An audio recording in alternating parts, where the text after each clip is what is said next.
آج جس موضوع کے اوپر میں نے گفتگو کرنی ہے وہ 6 جولائی کا پروگرام ہے، اور عجیب سے اعلانات سننے کو مل رہے ہیں ان کے کہ وہ کہہ رہے ہیں کہ ہمارا مرجعیت سے کوئی تعلق نہیں ہے، ہم ولایت فقیہ کو نہیں مانتے، اور اس طرح کے اور باتیں بھی وہ کر رہے ہیں کہ ہم مراجع کو نہیں مانتے، ہم توزیع المسائل کو نہیں مانتے۔ پہلے ان سے میرا سوال یہ ہے کہ آپ شیعوں میں شامل ہی کب تھے کہ آپ کیا ہے شیعت سے علیحدہ ہو رہے ہیں؟ آپ کو ہم نے کبھی شیعہ نہیں سمجھا۔ شیعہ اور چیز ہے، نصیری اور چیز ہے، شیعہ اور چیز ہے، غالی اور چیز ہے۔ یہ کس نے کہا ہے کہ آپ شیعوں کا حصہ ہیں؟ آپ نے اپنے آپ کو شیعوں کا حصہ سمجھا تھا خود اپنے اندر؟ ہم نے تو نہیں سمجھا تھا آپ کو شیعوں کا حصہ۔ اور اس طول تاریخ میں یعنی شیخ مفید سے لے کر سید علی سیستانی حافظہ اللہ تک آج تک نصیریوں کو شیعت کا حصہ نہیں شمار کیا گیا، نہ ہی غالیوں کو شمار کیا گیا۔ میں ثبوت کے طور پر روایات پیش کروں گا کہ ہر دور میں غالی موجود تھے، نصیری موجود تھے، ان کو شیعت کا حصہ نہیں سمجھا گیا۔ لیکن یہ بات ایک واضح ہو گئی ہے کہ آپ کا ایجنڈا کھل کر سامنے آ گیا ہے۔ پہلے جو آپ نے شیعوں کا ایک لبادہ اوڑھا ہوا تھا وہ ہمارے نوجوانوں کے اوپر کھل کر سامنے آ گئی ہے بات کہ یہ لوگ شیعہ نہیں ہیں، یہ شیعوں کے اوپر یہ لوگ داغ ہیں، شیعوں کے اوپر ایک دھبہ ہے۔ یہ بات کھل کر واضح ہو گئی ہے، ہماری نوجوان نسل کو پتہ چل گیا ہے کہ ان لوگوں کو شیعت سے کوئی سروکار نہیں ہے۔ شیخ مفید علیہ رحمہ لکھتے ہیں کہ ظاہری طور پر جنہوں نے اسلام کا لبادہ اوڑھ رکھا ہے یہ وہ غالی ہیں جو امیر المومنین اور ان کی ذریت اطہار کی طرف ربوبیت اور نبوت کی نسبت دیتے ہیں۔ امیر المومنین علیہ السلام نے، شیخ مفید لکھتے ہیں کہ انہیں قتل کیا تھا اور انہیں آگ میں جلانے کا حکم دیا تھا، اور باقی ائمہ اطہار نے بھی ان کے کافر ہونے اور خروج عن الاسلام کا فیصلہ کیا تھا۔ میرا آپ سے سوال ہے، جس بندے کے اوپر علی امیر المومنین علی ابن ابی طالب کی تلوار چل جائے وہ جنت میں جائے گا؟ مرحب کو مارا تھا مولا نے، وہ جنت میں جائے گا۔ عمر ابن عبدود کو مارا تھا، وہ جنت میں جائے گا۔ انتر کو مارا تھا، وہ جنت میں جائے گا۔ بدر کے مقام پر علی ابن ابی طالب علیہ السلام نے 35 کفار کو واصل جہنم کیا تھا، وہ جنت میں جائیں گے۔ کون سا عقیدہ ہے؟ کہاں سے لے آئے ہیں آپ؟ نصیری، غالی، ان کا اسلام سے کوئی تعلق نہیں ہے۔ امام جعفر صادق علیہ السلام غالیوں کے بارے میں کیا کہتے ہیں؟ یعنی جو لوگ علی علیہ السلام کو یا کسی اور ائمہ میں سے کسی امام کو اپنا رب تسلیم کرتا ہے، امام صادق علیہ السلام کیا فرماتے ہیں ان کے بارے میں؟ کم سے کم تر چیز جس کے ذریعے کوئی مرد ایمان کے دائرہ سے نکل جاتا ہے وہ یہ ہے کہ کسی غالی کی مجلس میں بیٹھے اور اس کی بات کو غور سے سنے اور پھر اس کی گفتگو کی تصدیق کرے، یعنی وہ کہے کہ علی رب ہے، علی خالق، یعنی اس کی بات کیا کرے، تصدیق کرے۔ اس طرح سے ہمارے جو نوجوان ہیں، سادہ نوجوان ہیں، وہ ان کے چغل میں جلدی آ جاتے ہیں، ان کے شکنجے میں جلدی آ جاتے ہیں۔ پھر فرمایا گفتگو کی تصدیق کرے۔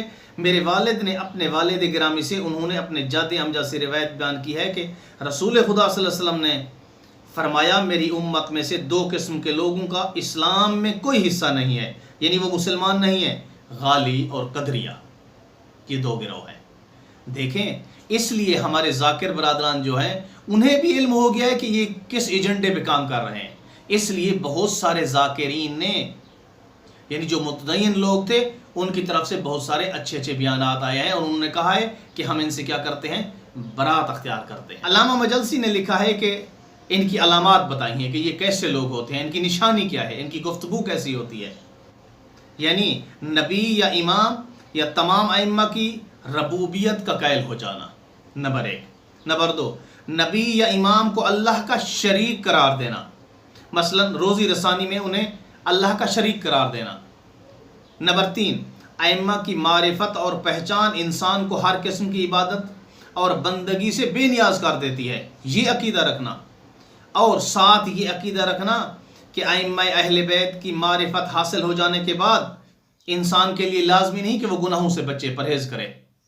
علامہ مجلسی فرماتے ہیں کہ جن بندوں کا یہ 3 نکات میں ان میں سے کسی ایک پر بھی عقیدہ ہے، وہ لکھتے ہیں کہ وہ بندہ کافر ہے، وہ بندہ ملحد ہے، شیعت کے ساتھ اس کا کوئی تعلق نہیں ہے۔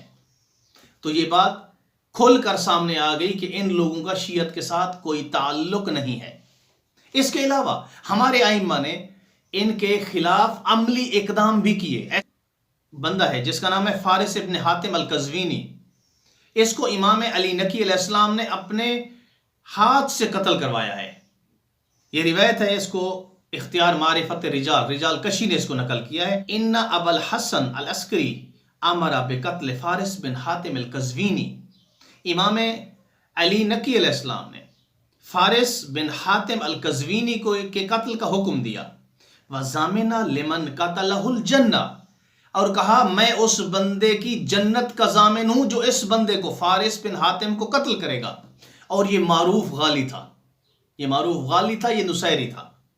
پھر فَقَتَلَهُ جُنَیدٌ، پس اس بندے کو کس نے قتل کیا؟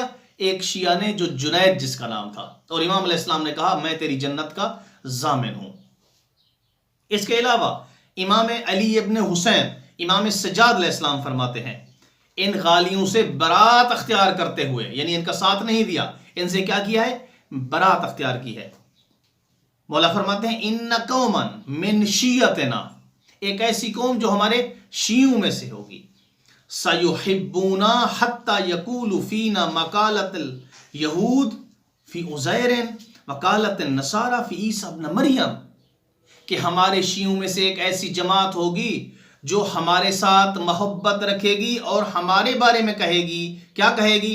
جو یہودیوں نے عیسیٰ علیہ السلام کے بارے میں کہا، یعنی اللہ کا بیٹا ہے، اللہ کی ربوبیت میں اس کو شریک کر دیا ہے۔ اور اسی طرح یہودیوں نے جو عزیر علیہ السلام کے بارے میں کہا ہے مَيَا فَلَاهُمْ مِنَّا، ان کا ہمارے ساتھ کوئی تعلق نہیں ہے، وَلَا نَحْنُ مِنْهُمْ، نہ ہمارا ان کے ساتھ تعلق ہے نہ ان کا ہمارے ساتھ کوئی تعلق ہے۔ ہم ان سے کیا اختیار کرتے ہیں؟ برات اختیار کرتے ہیں۔ اسلام کے اندر، شیعت کے اندر اس جیسے عقائد کا کوئی وجود نہیں ہے، اس لیے ہمارے علماء نے ان لوگوں کا ڈٹ کر مقابلہ کیا ہے۔ ہماری قیادت نے پاکستان کے اندر ان لوگوں کا ڈٹ کے مقابلہ کیا ہے اور کہا ہے کہ ان لوگوں کا شیعوں کے ساتھ کوئی تعلق نہیں ہے۔